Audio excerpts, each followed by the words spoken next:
Boa tarde a todos e todas, né? Vamos dar início à nossa segunda aula, né?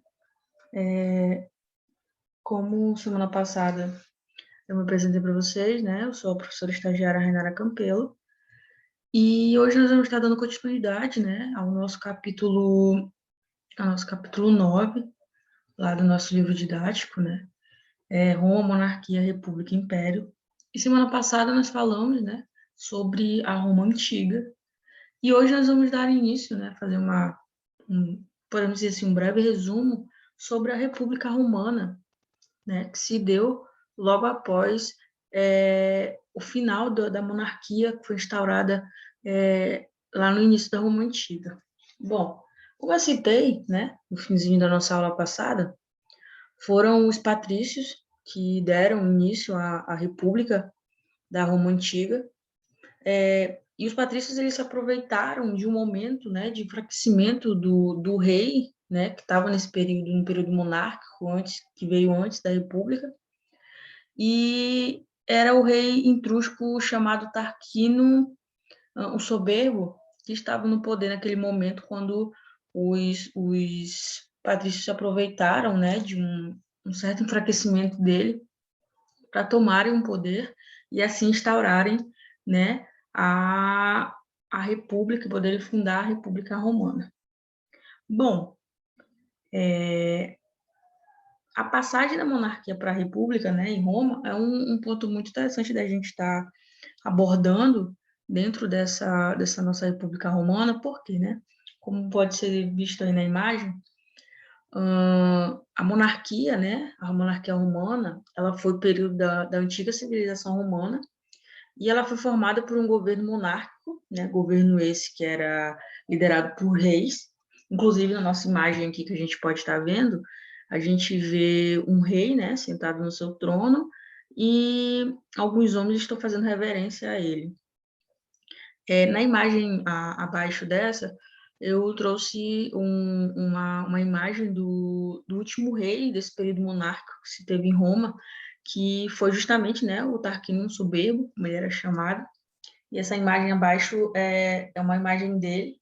E como a gente pode estar vendo, né, dessas duas imagens, duas setinhas estão apontando justamente, né, para um encontro aí no Senado, que é o que marca muito a República em Roma.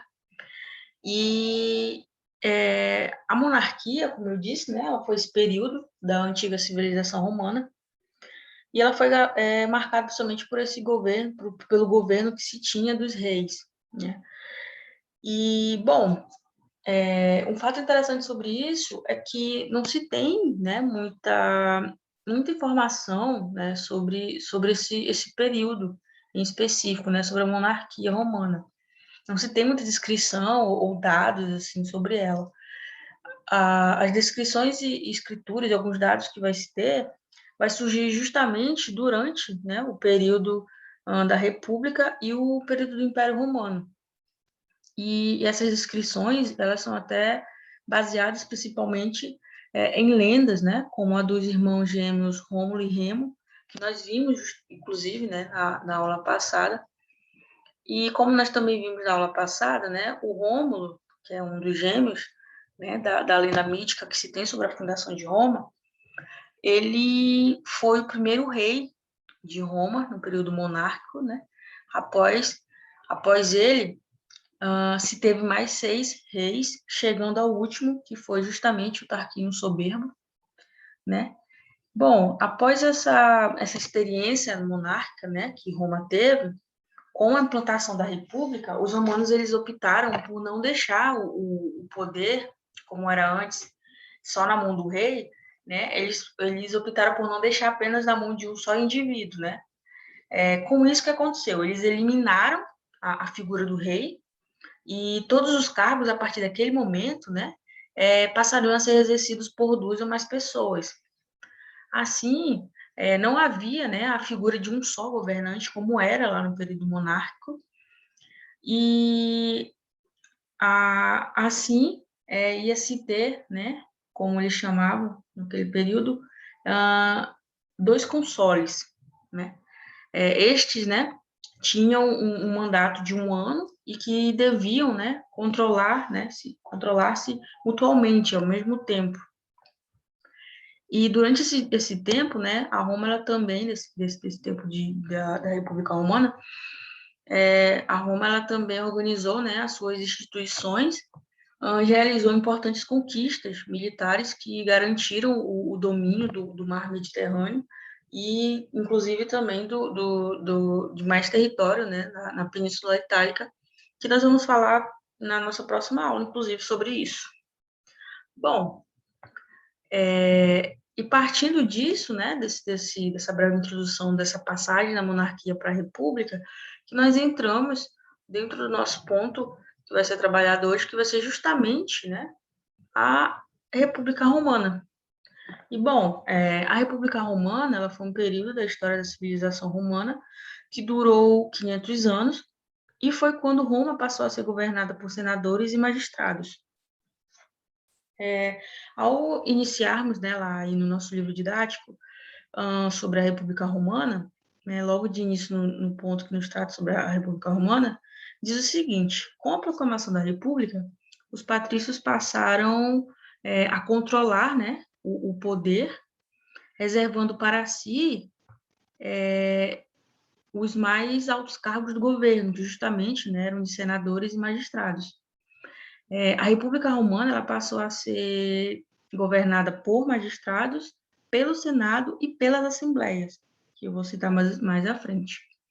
A República Romana, né, ela vai ter origem, segundo dados dos historiadores, lá no ano de 509 a.C., né, quando, né, o último rei etrusco, que foi o Tarquínio Soberbo, né, é deposto e o Senado, né, assume as funções de governo, mais especificamente os patrícios, já que os patrícios eram os que faziam parte, né, dessa grande camada do Senado. E, bom, e como eu citei no início, né, após a experiência monárquica, quando se instaura a república, o poder já não vai ficar apenas na mão de um indivíduo, né, passa a ser exercido por duas ou mais pessoas. E dentre essas pessoas, né, nós vamos ter os magistérios, né, os magistrados. E esses magistrados, né, cada um deles tinham, né, as suas atribuições, como a gente pode estar vendo aqui na imagem. Para ser magistrado, né, era preciso ser cidadão romano, em primeiro lugar, e dispor de uma renda de acordo com o cargo desempenhado, né? Os magistrados, eles tinham lugares privilegiados em cerimônias públicas e espetáculos, assim como também o uso de cores diferentes, né, que era para diferenciar justamente, né, o cargo que cada um exercia. E aí eu trouxe essa imagem, que é a mesma imagem que inclusive nós temos no nosso livro didático, para ficar um pouco mais fácil para vocês estarem compreendendo. E, bom, né, dentro dos magistrados e suas atribuições, nós vamos ter os cônsules, né, que havia, né, 2 cônsules, um deles, né, comandava o exército e o outro presidia o Senado e administrava a cidade. E como a gente pode ver, a vestimenta dele já vai ser totalmente diferente aqui do desenho ao lado, né, que é dos pretores, que eram, né, responsáveis pela aplicação da justiça. Assim como os consoles e os pretores vão ser diferentes suas vestimentas, a gente também vai ver essa mesma diferença, como eu citei, né, nas cores, aqui no questores, que eram os que cuidavam, né, da arrecadação dos impostos e das despesas públicas. Também tinha, né, os edis, que eram, né, os responsáveis pelo policiamento, também pelo abastecimento, pela conservação das ruas e pela organização dos espetáculos públicos. E aí a gente também percebe, né, uma certa diferença entre a vestimenta dele para os três lá de cima. Aí a gente também tem os censores, né, que faziam a contagem da população, classificando as pessoas, né, de acordo com as posses. E aí a gente também percebe que a roupa dele, né, já é totalmente oposta também dos demais. E por último, nós vamos ter, né, o ditador, que logo de cara a gente vê que a vestimenta dele é uma típica vestimenta militar, por assim dizer, daquele período, né, do exército daquele período. E o ditador, né, ele governava Roma com plenos poderes por um período de 6 meses, e em caso de grave ameaça à república, como, por exemplo, é citado, né, uma guerra, era eleito, né, pelo Senado. Bom, esses magistrados, né, cada um tinha suas atribuições, e o cônsul, né, como eu disse, eram dois, né, os cônsules eram dois, sendo um que exercia o comando do exército e o outro que presidia, né, o Senado e administrava as cidades. No caso de guerra, como eu disse, né, ou de impedimento de um dos cônsules, eram substituídos por um ditador, que justamente esse que está aqui em último, e este tinha um ano de mandato, né, os cônsules tinham um ano de mandato e poderiam ser, esse mandato poderia ser absoluto, né, sobre os cidadãos romanos. Bom, além, né, dos magistrados, o que se tinha também naquele período, nesse período de república na Roma, era o Senado. E o Senado, ele era formado por 300 membros vitalícios, né, para a vida toda, e todos os patrícios, todos eram patrícios, né, todos pertenciam à classe dos patrícios.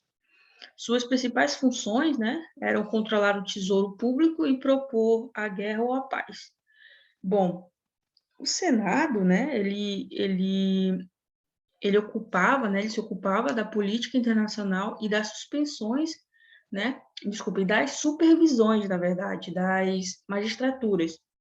E era convocado, né, pelos cônsules, pretores ou pelo tribuno da plebe, e como é descrito para a gente, né, chegou a ter até 300 membros, né, e o cargo ele era vitalício, né, durava para a vida toda. Inclusive, isso até nos citados, né, em nosso livro didático, lá na página 151. Bom, na República, né, na República Romana, somente os patrícios que podiam ocupar altos cargos no governo, isso é, os cargos de magistrado, de senador, né, eram todos voltados para eles, pois eles eram, né, estavam ali no alto patamar e eram os que podiam exercer esses cargos. Sendo assim, né, os senadores eram patrícios que haviam desempenhado, de uma certa forma, alguma magistratura ou tinham feito algo relevante para a República e com isso eles se tornavam, né, senadores, faziam parte do Senado. E além do Senado também se tinha, né, as assembleias, né? Antes da gente pular para lá, eu trouxe aqui uma imagem de um Senado para mostrar para vocês como era o Senado naquele período e como diz na imagem, né, aspecto do Senado romano. A gente pode ver, né, uma reunião com vários homens, né, sentados discutindo, né, sobre o que seria feito, né, e tudo mais. E bom, como eu disse, né, além do Senado também se tinha, né, as assembleias, e as assembleias, né, mais especificamente eram três, né, sendo a primeira, né, a Assembleia das Tribos, que era a reunião dos cidadãos conforme o local de residência ou a origem, né, que elegia os questores e os edes, e se tinha também a Assembleia da Plebe, que era composta apenas de plebeus, né, que votava assuntos de interesse da plebe, né, interesse deles específico. E se tinha também a plebe, né, desculpa, se tinha também a Assembleia Centuriata, que era, né, a reunião dos cidadãos, né, em centúrias, né, unidades do exército, segundo o grau de riqueza, né, se votava, né, as declarações de guerra, os acordos de paz e também elegia, né, os cônsules. Bom, é interessante botar um ponto nessa questão das assembleias, de que as mulheres e os escravos eles eram excluídos da política romana. Então, sendo assim, eles não faziam parte, né, dessas assembleias, de nenhuma delas, na verdade.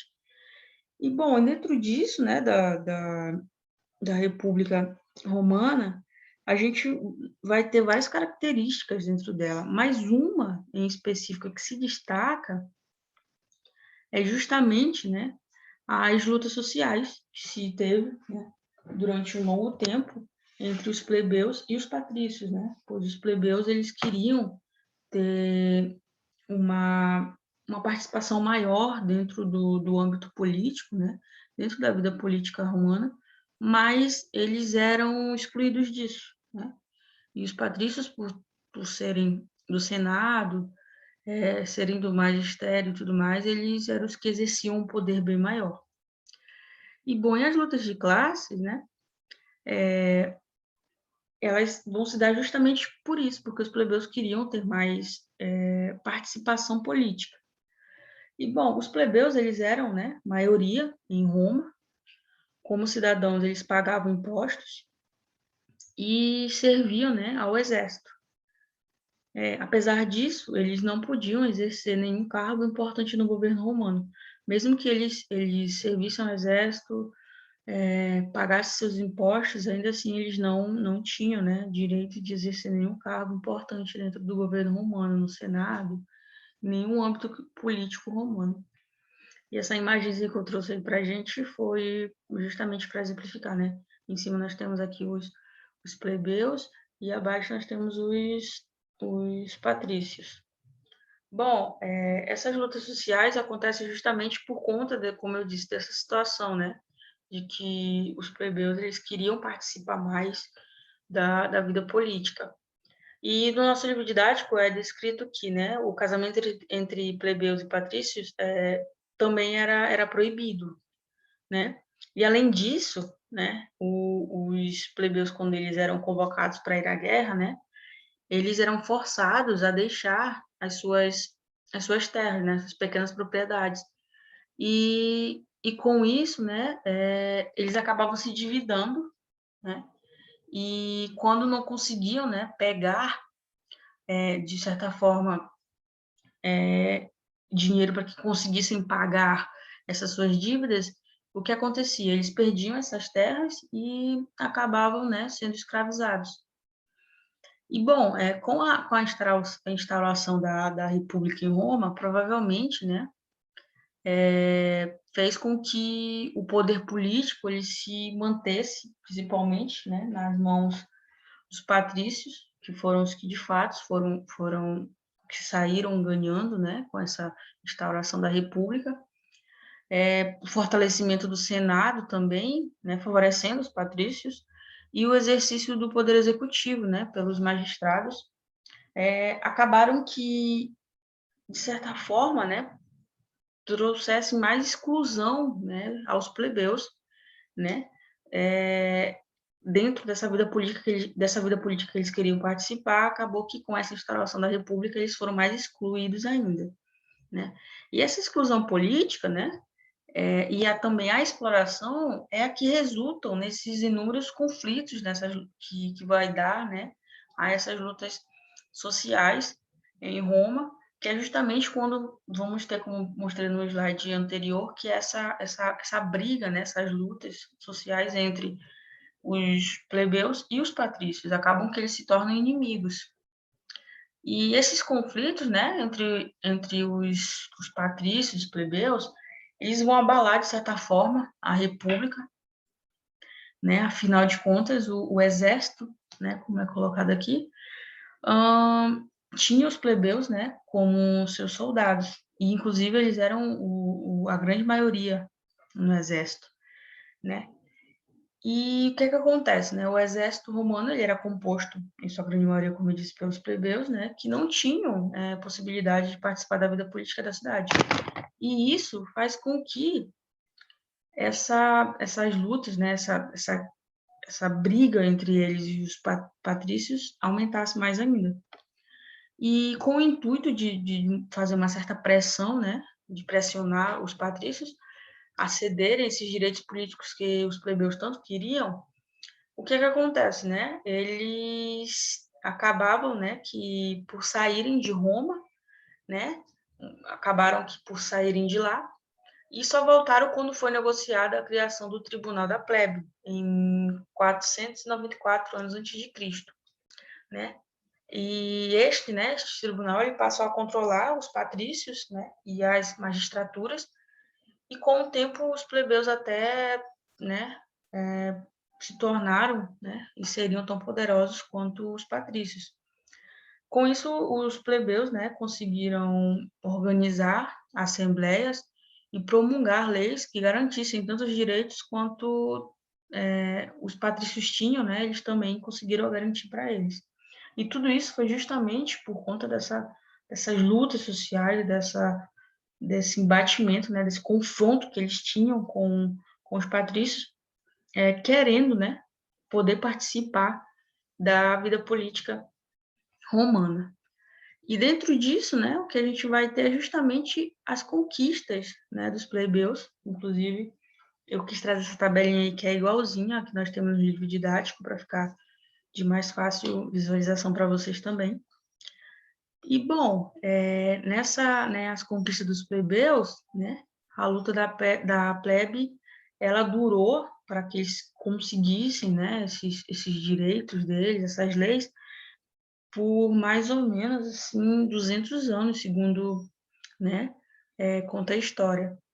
E beneficiou, sobretudo, não os plebeus, que posso dizer assim, os plebeus pobres, porque dentro da própria classe, né, dos plebeus, também se tinha aqueles que tinham um, um pouquinho a mais de dinheiro, né, assim como os patrícios também. Então, acabou que essa luta da plebe, né, por direitos, ela favoreceu principalmente esses plebeus que eram mais ricos, né, que tinham dinheiro. Os únicos que, inclusive, conseguiam, né, um cargo, né, de magistrado ou, ou de senador dentro do Senado, né? Então, acabou que essa luta deles, no geral, favoreceu a parte mais rica dos plebeus e não eles num todo. E, bom, com esse favorecimento, né, o que acontece? Os plebeus, eles tinham, né, consciência de que eles tinham uma grande importância, né, para a economia e a segurança de Roma. E é partindo disso que é quando eles começam a reivindicar mais fortemente, né, essa luta por igualdade de direitos e acabaram promovendo, né, as suas lutas sociais, as suas revoltas. E uma tática que eles usavam muito era que eu citei até anteriormente, que era justamente essa, né, de se retirar de Roma e ameaçar não participar mais do exército romano, já que eles eram a grande maioria lá dentro. E como os plebeus, né, constituem essa grande maioria do exército, o que acontecia? Os patrícios, eles acabavam que tinham que ceder, né, para os plebeus, porque senão eles iam perder soldados e também trabalhadores, já que os plebeus, além de serem soldados, também trabalhavam para eles. E com isso os patrícios tinham que ceder, né? E assim aos poucos os plebeus eles foram conquistando, né, direitos, né? Como se pode ser visualizado aí pela gente nessa tabela, né, com as leis. E, bom, a primeira que a gente tem aí é justamente, né, o tribunato da plebe, né, que se dá lá em 494 anos antes de Cristo. E aí na legenda ao lado a gente tem o seguinte, né, que diz que os plebeus eles ganham o direito de eleger um tribuno, né, da plebe, que defendia, né, os interesses da plebe e podia anular leis contrárias a esse grupo social. Algum tipo de lei que fosse criada para, de certa forma, prejudicar eles, né, poderia ser anulada por esse tribuno da plebe. Aí a gente tem logo em seguida, né, a Lei das 12 Tábuas, que se dá em 450 anos antes de Cristo. Bom, como está dizendo na nossa descrição, né, primeiras leis escritas da história de Roma, na verdade, eram inscrições em placas de bronze, né? Com leis escritas, o que acontecia, né? Ficava mais difícil para que os patrícios, né, eles interpretassem da maneira que era melhor para eles, né? E para o interesse deles. E, bom, e por pressão dos plebeus, né, as leis romanas passaram a ser escritas, e e a fim que, de certa forma, elas fossem, né, também fixadas e que os plebeus pudessem também ter acesso a elas e consultá-las. É dito, assim, em algumas pesquisas que se faz sobre eh, essas leis das 12 tábuas, que em vez de favorecer totalmente, né, os plebeus e a vida deles melhorasse, na verdade, não só essa lei, mas como as outras leis escritas, acabaram que meio que favorecendo também a República dos Patrícios, né? Principalmente dos grandes proprietários de terras e dos grandes comerciantes, porque ainda assim eles continuaram, né, a explorar os plebeus. Plebeus esses que não pertenciam a essa parte dos plebeus, né, que eram um pouco mais ricos. Bom, logo abaixo nós vamos ter, né, a lei Canuleia, né, que onde diz que permitia, né, o casamento entre patrícios e plebeus, que, como eu citei anteriormente, era proibido, e a partir do momento que essa lei foi inserida, né, foi criada, passou-se a permitir, né, o casamento entre tanto plebeus quanto patrícios podiam se casar. E por último, a gente tem, né, duas leis em uma, que são as leis Licínias e Sextias, né, que aqui do lado, inclusive, nos é colocado o seguinte, né, leis Licínias e Sextias. Essas leis têm o nome de seus autores, né, os tribunos da plebe, que era o que representava a plebe, que é justamente, né, o Licínio Estolão e o Lúcio Sextio, né? E essas leis, elas foram, né, instauradas, promulgadas, feitas, enfim, 367 anos antes de Cristo. Bom, e essa lei, né, onde está dizendo aqui do lado no quadradozinho, uma lei determinava que um dos dois cônsules, né, tinha de ser plebeu, enquanto a outra, né, cancelava parte da dívida, né, que os plebeus eles tinham com os patrícios.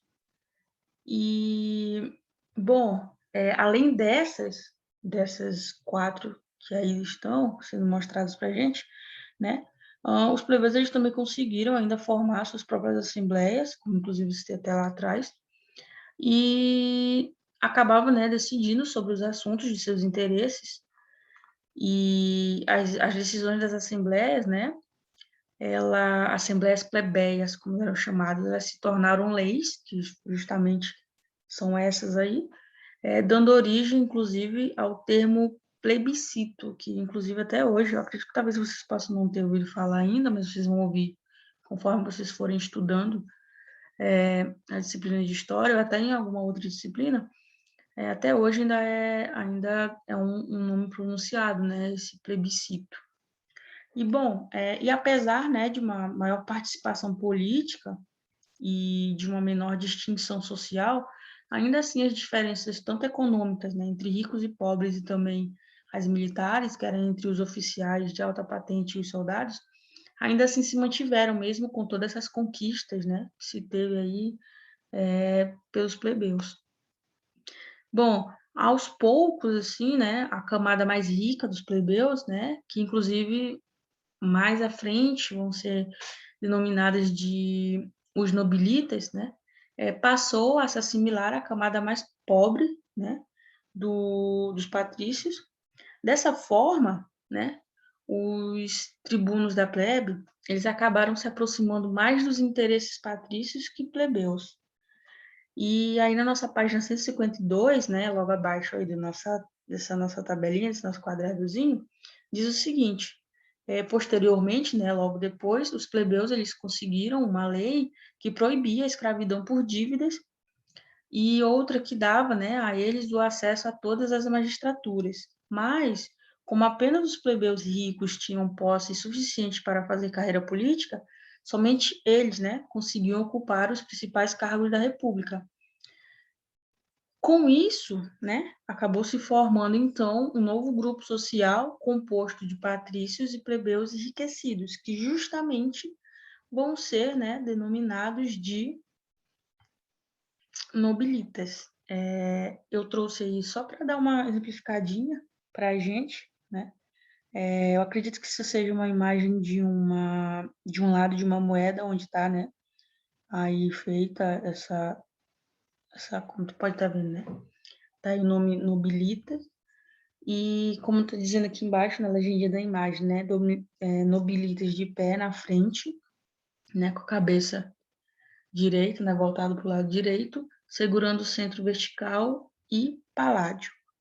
Bom, a Nobilitas, né, foi o principal grupo beneficiado pelos romanos, que justamente, né, envolvia os patrícios e os plebeus enriquecidos.